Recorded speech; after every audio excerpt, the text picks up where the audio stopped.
Bones are amazing things. They hold us up, they support us, they make us strong. But bones have other uses. In the past, bones were thrown by diviners, seeking out the mysteries of the future. Now the bones are cubes, made of plastic or resin, but they still reveal things to us. As they fall from our fingers and rattle across the table, the story becomes clear. Welcome to Bone Throwers Theater, an RPG actual play podcast. Hello, and welcome back to the exciting commentary of Bone Throwers Theater. This is Johnny. I normally play Jorus Glave. This is Jeff. I normally play Demetrius Norden. My name is Aaron. I am usually Brother Benedict. This is Jeremy, usually playing Grayson Digby. And I am Jordan, and I am the GM. And oh my gosh, what a session we have had today. We did things! We did a lot of things. We did a lot of things. Yeah. Some things that we did not mean to do. Yes. We progressed. Yeah. That's one word for it. Because we're going to have to rebuild this entire Rebuild city. the city. Yes, but we're in the Mist Court to rescue the Queen. And finally, But we're in the Mist Court, as Grayson would say. to rescue the Queen. But we're in the Mist Court. Well, and who says that the fire and ice is going to stop with the city? I mean, And who says the fire and ice is going to stop when we rescue the queen? Right. I mean, Oh, it won't. okay. Bring down We have the to- Banshee. We have to get the Mist Court King to fight the Banshee. That's the only way we'll get it to stop. Or reunite with the Banshee. See, I'm thinking that reuniting thing. To destroy the Banshee. I don't know. If I learned anything from Star Wars, there cannot be balance in the Force. No matter how hard you try. So were you saying the Banshee is the dark side? It seems... Yes. Then we're in for some more because the rule of two. Oh, yeah. Well, I just killed one of them. Oh. Exactly. That means we have to. But was face that the big master or bad. was that the apprentice? That was the apprentice. He died way too easy to be the master. The master is the Banshee King. I don't know.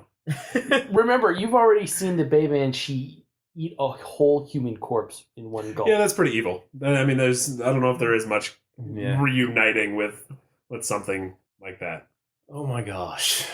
This session was so tense. It went places. Yes. It went places that I did not expect. Grayson kidnapped me. That, I can honestly say, in this campaign, that is the most tense Yeah. as a player I have been.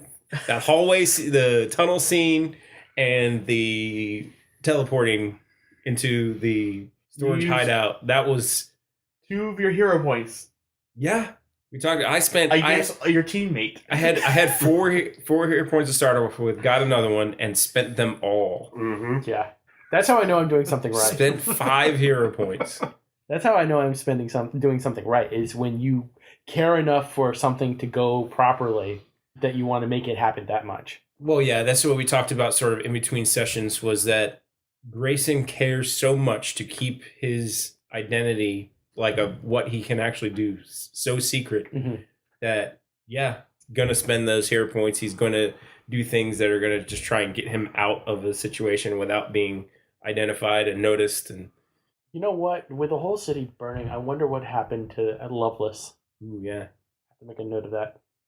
it's interesting for the plot, for the story. Mm-hmm. But for characters, it's so, I don't know, especially for Grayson, walking down the stairwell into the realm of the fairies. Not only does he not like the Fae, but he's leaving behind his home, and everything is so uncertain about What's going to happen at home. what's happening at home. I mean, we know that found out that Haley and her mom have left the city, Mm-hmm. and her dad was just there by himself, and then the city blew up. Yeah. Well, Mm-hmm. he doesn't know what happened to him.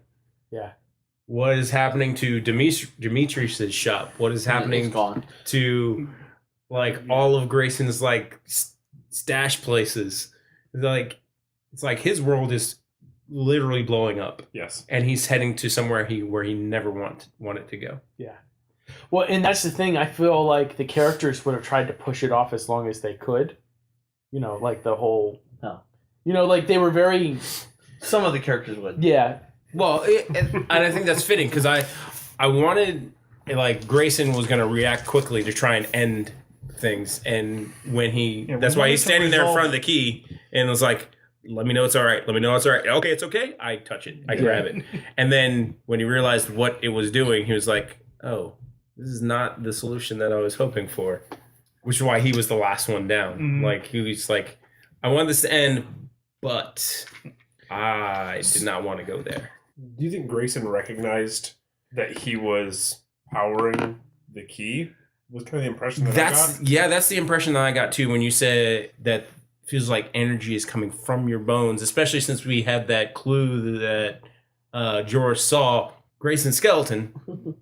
That's magic. Grayson, I don't think, because you never Jorus never said in the description that he saw anything magical. Correct. He said something attacked me and kidnapped. He didn't even say magical. He didn't say teleported me. He said kidnapped me and took me somewhere else. And then knocked me unconscious. I think were his words. Yeah. Well, yeah. Which is in and of itself one of the most terrifying things that could happen to somebody. Yeah. You know, Well, just to be in place one and then be immediately in place two and then get knocked out immediately. Right. But he never said it was magical. Right, so... right. But even then, even if you just take into account things that could happen to you, like getting put in a car with a blindfold on and taken to someplace you don't know and then getting knocked out, that's pretty darn scary. Yeah, so Grayson, I don't think has any clue. I mean, out of game, that's the kind of hints that we're getting that maybe it was Grayson actually powering this thing. And maybe that's why Adrian addressed him before going down, because Adrian knows something about Grayson's magic. Because there's been no talk about that. Nobody ever explained to any of us how the key actually works. Right. No, it's always been this key works. Yeah. But you look at the people who've had it. Oh, hold on. No, it was. Oh, my goodness. Wasn't it explained that it only worked for Walsham because he was part Fae? It was. It was explained for him that he was part Fae. Holy crap. So which of us knows that? Well, all of us were We there. were all there for that conversation. Okay. Were we all there, or was it just the two of us? No, we were all there because it was in Walsham's rooms, not in the palace, but in his other house. In the very first episode of this arc. When we Yes. first met Adrian Marr. That's right. When we found his journal or like a journal or a notebook there. We went to his room at the Palace, Seven and Stars. then we went to the Sun and Stars. Yeah, we went to his room at the Seven Stars. Is where we had that conversation. Okay. So once we put the connections together. Yeah. The question is, which Right of us now, are I'm remembering very that? singularly focused. Because we're almost to the Queen. I think Jorus is singularly focused. I think Demetrius, has just lost it. Like, He kind of has. He doesn't know how to anymore. process anything anymore. Like things that should surprise him don't anymore, and things that don't surprise him do. And he's also got very quiet. Yeah, he has gotten very quiet, and he's very like almost brooding, but more of a determined to get through this sort of brood. Yeah, I feel like like buckling down Yeah. and just bearing it until you're I feel like It's gritting his teeth and trying to push through it. Sorry. I go first because I'm GM. I feel like the experience with the cultists broke him in a way that he wasn't expecting. Yeah. That's what I was about to say. It's almost like that has just set him on a rampage to destroy anything in the path of the mission. And to be much more reckless than he would have normally been. Yeah. Because I don't think he would have done the whole let's experiment with the ice and fire. Well, he may have, but look, he would have been more cautious with it. Even though he's more cautious, more scientific, right? Almost. His belief is that timing is everything. But timing's been broken. Since that clock incident in the underground market, his timing has been awful about when and how he does everything. Yeah, his timing's been broken. Yeah, even though he still believes it adamantly because he's still saying timing is everything. Let's do it. It's like, yes, but you're not thinking through. Yeah. And Grayson, at one point, I was trying to think of how Grayson would be in his head responding to Demetrius's actions and thinking. And one of the things that Grayson, I imagined him wanting to say to Demetrius was, you got to think things through. You got to think your plan through and not just react off cuff. But at the same time, that would be a weird thing for him to say to Demetrius because No? that's something Demetrius always did before. Well, that's why it wouldn't be strange for him to say it, because Demetrius isn't acting that way anymore. Yeah. Well, no, it wouldn't be strange because, I mean, you got to remember, Demetrius and Grayson have that history of smuggling things together. So they probably had discussions about, well, we need to go off schedule because something went wrong in the plan. You go off schedule, but you got to still think you're like they probably And planned like, things. timing's everything. They probably planned things through so much. Like, this is the main plan, but if this goes wrong, this is plan B. Yeah. If things go right, they probably mapped out plans so much. Yeah. I imagine But with this, there has been no time to do that. Right. Yeah. Right. You don't have the time, the amount of time that you would normally do. And we don't have the knowledge to do that Yeah. either. Mm-hmm. Like, as far as exactly. If this happens, do this. Because we don't know what this is in order to do that. Man, there was a lot of stuff that we did that hit on what I had written down for my notes. For example, Jorus dreaming about the hawk. That was something that I wrote down because I specifically wanted to spur him on a little bit more. And then the ice monster, the former shopkeeper, I definitely wanted Benedict to have an encounter with that because I felt like it was kind of pushing and twisting on Benedict a little bit. Because I'm sitting there listening to See, it. I don't think that one was pushed on so much as some of the other deaths. Yeah, I think if he had been more human recognizable, I think, and that's one of the questions that I asked was about how much of him was showing flesh. Yeah. He looked too monstrous for Benedict to really concern himself with it. Right. But this was somebody who had been normal and then turned into a monster right before Benedict's eyes. Yes, but still with the appearance of monstrosity. And we said turn into a monster, but I think during that whole course of that fight and seeing the people come out on fire and that are frozen, it felt like, at least in my mind and by some of the way the conversation was going, that there was still some question to whether these were human or not. They were still people, that now that they were on fire, they were sort of thawed out and now were being destroyed by the fire, or were they taken over and now were fey creatures? Especially with, at one point, we tried to get him turn around and tried to disengage. Yeah. Was what we were attempting, and he kept coming at us. Yeah. So kept engaging Demetrius and Benedict. And I think you even said, it's like, this is not the shopkeeper. It's like, or something like that. Yeah. It's like, this is not a man. This is... Yeah. And so, no, I don't think that part really messed with Benedict. It was just a very productive day today. Yes. Yeah, it's so much of it, like the whole flame, what would happen is flames and fires got together. I had kind of thought about that, but I hadn't really nailed it down in my mind. And so that whole thing was like, oh, that's great. We can use that to kind of spur things on. And then the whole, oh, the bubble is expanding. Well, that will really get them going. Just kind of lit a fire under us. Yeah.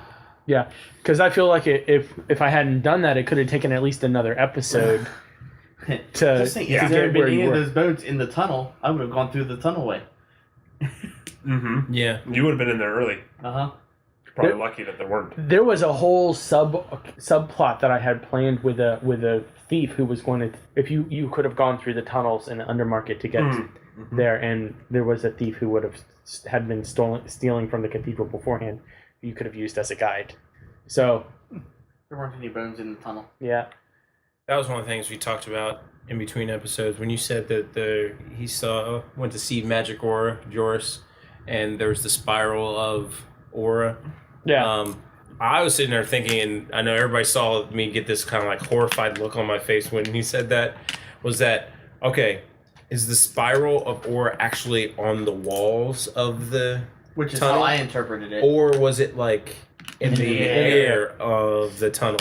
Because if it was in the air of the tunnel, That would have been really freaky. yeah, that would have been really freaky. And if it was Grayson seeing anything like that, he would have been like, nope, turn around and walked right back out. Well, and that's one reason why I made it on the walls was because Okay. I wanted to kind of connect the bones in the arcane display with the magic that was So there. it's almost like the bones are powering the The old magic bubble.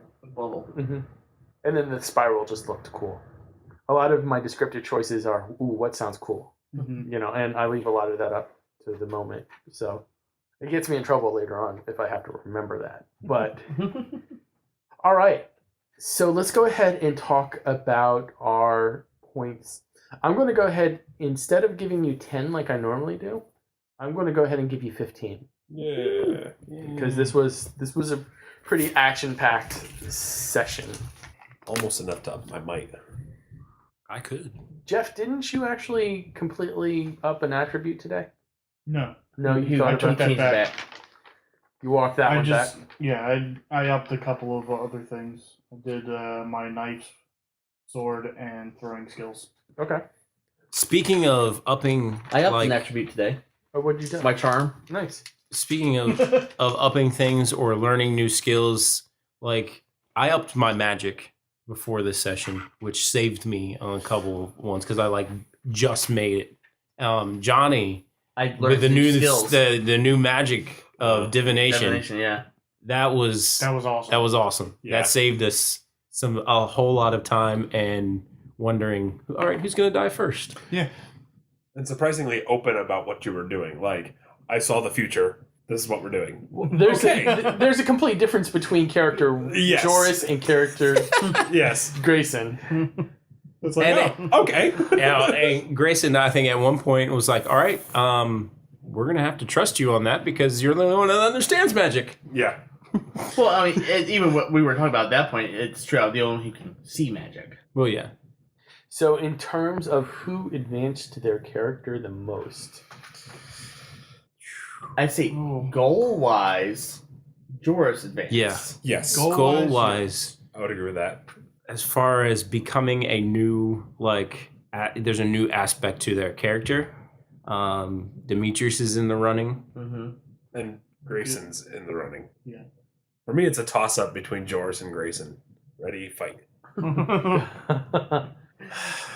As well as I think I'm leaning towards Jorus. I think Jorus's final against the ambassador in the name of the queen, cleaving him in half. yeah, that was a big step forward for him to rescue the queen. One to vindicate his search. You know, he's been chasing after the queen with us. Yeah. but Mhm. it's incredibly everything personal. is about for the queen. Especially since, wow, okay, because then now you're starting to talk about, all right, do we talk that advancement of character or do we take that into the role playing Oh, consideration? Yeah. No. I would have to lean towards the role playing Yeah. because of also his decisions after that dream to, I mean, if you remember, outside the dome of the ice dome of the Yeah. parliament, he was like, Yeah, I was terrified of and that. terrified and Yeah. did not go through. And then now, after that dream, was like, all right, Bone, let's go. Yeah. Yeah. Stairwell, all right, let's go. Yeah. So, True. Very, very single-minded at this point. Yes. Okay. Yeah, I could see that more closer to the roleplay one than that. I could. Yeah. All right, what do you think? It's so hard to transition back to your real names after I run a session of this. I'm leaning more towards Grayson. Yeah, I was gonna say Grayson for character advancement, learning Even- more about who he is. Yeah, but it's like one of those good sequels to a movie Yeah. where you have all these questions going in and they answer the questions in such a way that they multiply the questions that you Uh-huh. have at the end.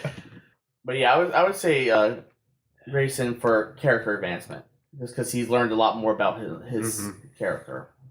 He learned about his character, and also he managed to continue concealing his abilities from the rest of us. Barely. Somehow. In the midst Barely. of, I really thought that there was going to be this huge blown out conversation in the stash hideout with Jorus. I wanted there to be. I was like, I wanted I want there to to have this be. conversation. I don't want to sleep. Yes! Sleep! that's part of his thing, is to continue concealing what he can do. The thing But though, he also learned a little bit more about who he possibly is. Yeah. And here's the thing, like you said, he wants to keep magic a secret from everybody. But the very last thing that happened in the episode was him blatantly using magic Yes. in front It's of just a matter everybody. of But he everybody didn't use it though. Yeah. He didn't. But it's a matter of everybody making the used him. connection. Yes. So people realizing that's what happened, don't think they will. But Maybe eventually. And as well as how much. Here's the thing: all the pieces are all there for everybody to figure out what transpired there at Yeah. the end. All the pieces are there. Now, the people with the investigative minds to figure that out, Or Jorus. maybe Jorus. Grayson, I think, as he's descending down the stairwell, has put some pieces together. I think just by what was said, Because of what was said. and all the pieces that he has picked up about himself so far Yeah. in this campaign. I think as he's descending, the light bulb goes on in his head, and now is another reason he is utterly horrified going where he's going. yeah. Do you think the Fae are going to recognize him for what he is when he gets down there? Some may. Part of the way Adrian addressed him makes him think that Adrian has always known. I think that if we get to meet the king, it may come out. It may. I don't know. As far as Demetrius goes, I don't think he'll make the connection at all because his mind is. Yeah, because I think Demetrius right now has been broken. Yes, he's newly introduced to magic in our adventure. Well, As far as he knows. as far as he As far knows, as I know. he's been experiencing magic for years now. But he hasn't experienced it, but he hasn't witnessed it. It's the difference between knowing something is there and not knowing something is there. Hmm. I mean, It's like vampires. It's one thing to know that they're real, but it's another thing to experience their realness. Yes. Well, I don't know about you, but me and my vampire buddies hang out on a pretty regular basis. so, right. but yes, I'd say Grayson gets a character advancement. Role playing, I'm definitely going Jorus. Yeah, I can get behind that. Character advancement, not Demetrius at all. See, the I hard, mean, He's changed. He's evolved as a has character. changed Yes. his character. But in a way that he But we wanted don't- to change. No, not in the way that he wanted. Not at Well, all. I mean, Grayson didn't change in the Yeah. way that he wanted to change. I want to be a Fae, said no one ever. The person most in the party that has been anti-Fae has been Grayson. Yeah. It is that we find out a lot of times that we are what we hate. so for role playing, I tell you, the hardest part for Jorus tonight, as role playing Jorus, was not metagaming in the tunnel. Yeah. Yeah. We talked about that in between episodes too. It's like because we had questions that we wanted answered, like as players, but to not metagame it, just to force those questions out in the game. Yeah, it was so hard to not metagame in the tunnel. I think one of the biggest questions is why haven't you had a magical aura with Grayson before, and why is it so specific? Mm-hmm.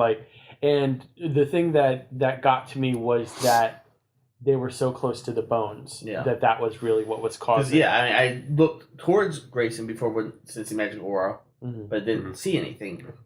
Almost like a resonance. And what we talked about in between episodes was it was like his fear was making him do some magic he didn't know he was doing. Yeah. Yeah. And also, since it came out that Jorus has the ability to sense magic aura, Grayson has been making sure to put himself in a position where he will not be inadvertently in that line of focus. So if you have noticed when it's like, all right, who's going in first? Jorus is going first. Okay, Grayson's going to stand back. Yeah. Jorus is going over here. All right, Grayson is going to go over here, just to be sure that his focus is here and not with Grayson in between. Right. Like I said, ever since the vision, he's been very, let's do this, and the first one into everything. All right. So Sounds like it's going to Jorus. Yeah, it Yeah, does sound that way. definitely. Snacks. Oh, man. Oh, by the way, you got another character point. Remember that. Yes, I took that into Okay, cool. account. So snacks. We had good snacks. Mhm. tons We had of good pears, snacks. yummy cheese puffs that were not cheese puff flavored, but yummy flavored. We had jalapeno popper cheese puffs and buffalo and blue cheese cheese those puffs. are I have to say, those buffalo and blue cheese puffs, I was surprised at how much they actually tasted like buffalo. Pretty and much like crack. Pears, if you're Cheese. listening, you did a good job. Usually when you get, Yeah. oh, this is this flavor thing, it's like okay, I can see how this is trying to be this flavor. I can see how someone would think that this is this flavor. Yeah, it's close, but it's definitely not it. I mean, eating those cheese puffs, I felt like there was buffalo and blue cheese sauce in my mouth. Yeah, yeah, was it like- was that good. Yeah. There was also, like you said, the jalapeno poppers. Then we also had we had the Kool-Aid, which I drank a lot of. The Kool-Aid. I liked the eggnog. Eggnog was good. We had regular eggnog and we had boozy eggnog and Homemade boozy. homemade boozy George eggnog. Washington's recipe for eggnog. Yeah, it was tasty. I don't think that was actually the snack you brought, but No, it wasn't, but It No, kind of counts. The snack he brought was his Nutella puff pastry thing. yeah. yeah. Pastry Those were sticks. good. They were very They were tasty. very tasty. Aaron brought one of my favorite things is chocolate covered cherries, Yeah, those are delicious. and then Johnny brought Another homemade one of beef jerky. the homemade. That was on jerky is- point. The homemade beef jerky was Oh, really Except good. homemade beef Oh, jerky. man. I mean, I kind of joked even before we started recording. Before we ate anything. We hadn't eaten anything. I was taking out my snacks out of the bag to put with the other snacks, and I looked across the counter and saw a bag that suspiciously looked like beef jerky, and I was like, Johnny, is that beef jerky? Yes, that is beef jerky. I put my chips back in the bag, sat down, raised my hands, like, I vote for Johnny. Does that still hold true? It still holds true. I mean, when I saw the chocolate covered cherries come out, I was like, uh-oh, Yeah. we might have a throwdown. I mean, they're good chocolate covered cherries, but they weren't the best chocolate covered No, cherries no, that I've had. But that was a really damn good batch of homemade jerky. Oh, Oh, yeah. it's just it's fantastic. So that's my Very vote, well. is the beef jerky. Anybody have other thoughts? I like the puff pastry. I really enjoyed the puff pastry too. I think So since the official snack was the puff pastry, I'll throw in for the beef jerky as the snack of choice. Gosh. There's So there's a tie. a tie. So I'm going to go ahead and say the beef jerky because I'm on a diet where I'm on So a. you didn't eat any puff He did. pastry? I had one or two of those, but the thing is, I have to stay under 2,000 calories right now. I'm prepping for surgery. By the time you hear this, I might have already had the surgery, honestly. So I have to stay on point, and I can eat all the beef jerky in the world, essentially, but not all the pastries in the world. So I have to go with the jerky. Anyway, I think that pretty much does it for this game. Unless anybody had any comments about how they thought the GMing went, if they thought. Well, there's moving forward. I mean, just as far as the characters are concerned, Yeah. I'm interested to see how Demetrius either further breaks down or starts to put his pieces back Yeah. together. I'm I'm kind of interested to see that myself. Yeah, Like, honestly, I I mean, mean, because that especially, oh my goodness, especially if it comes out to general public knowledge within the group of the things that have been slowly revealed about Grayson, could shatter Demetrius even more Oh, because yeah, it could. Things like you've been lying Demetrius to me has all been these partnering years. up with Grayson for years. Yeah, that would destroy everything that he knew. He'd be like, well, all that I believed in is now gone. I will see you later, and just like As Jordan gives 2 thumbs up, his mission has he accomplished. might even He's utterly contemplate destroyed. killing himself. Hey now. Just a possibility thrown out That'd there. be pretty dark. Well, all you have to do is let me. That would be All you have to dark. do is let me play your character for a night. That's a good idea for a campaign. You write a character, come up with the background, the goals, everything, the stats, everything like that. Fold it up, pass it to the person 2 down, and they play. It'd be even better if each time we Yeah, every get time we together, play, you rotate again. Well, it'd be interesting to do a one shot that way. Yeah. And Yeah. each episode change characters. Yes. And Oh yeah, and play it. That would be So interesting. each person gets a chance to. to be that person. That'd be fun.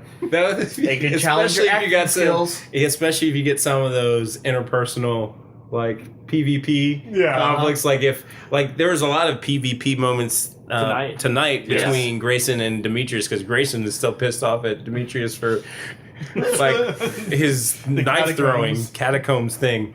So, like, if that happens in a one shot where you got two players that are butting heads, and then one of them has to play the person that they just were like trying to rip apart the last episode. Oh my God. It's like, That'd be fun. yeah, that would be be fun. I could we really have get an behind idea that. for that. Yeah. We got to come up with a good like one shot game to do that with. All right. Well, I think that pretty much wraps it up. I hope you all have a great week. Stay tuned for the next adventure on Bone Throwers Theater. We don't know quite what's going to happen in the realm of the Mist Court. Thank you so much. Have a good one. Bye-bye. Rescue the queen. Thank you for listening to Bone Throwers Theater. Our cast is Aaron, Jeff, Jeremy, Johnny, and Jordan. We are releasing this podcast under a Creative Commons Attribution, Non-Commercial, No Derivatives 3.0 Unported license. That means that you can share the podcast, but please do not modify it or try to gain financially from it. If you would like to visit our website, you can do so at bonethrowerstheater.com. If you would like to send us an email, you can do so at bonethrowerstheater@gmail.com. Our Twitter handle is @bonethrowerstheater, and also you can look us up on Facebook and Google+. And until next time, may the bones fall ever in your favor. This has been a Nerd Circle podcast production.